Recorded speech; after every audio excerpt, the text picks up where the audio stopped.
नामदान श्री अमृतसर साहिब जी के दर्शन इशनान। गुरु रामदास पातशाह के दरबार तो बिना साड़ी सुरत किते जा नहीं सकती, क्योंकि साध संगत जी गुरु रामदास की नगरी का चप्पा चप्पा गुरु साहिबां दे चरणां नाल पवित्र होया।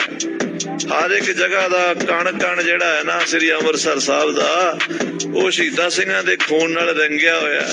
अगम्मी शक्तियां उत्थे वरतदियां ने, 68 तीर्थ ते उत्थे आके इशनान करते ने। डिठे सबे धाम नहीं तुद जेहिया, बधो पुरख विधाता तां तू सोहिया।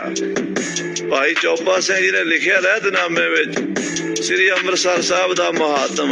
वो कहते कोट गंगा साम श्री अमृतसर को जाने।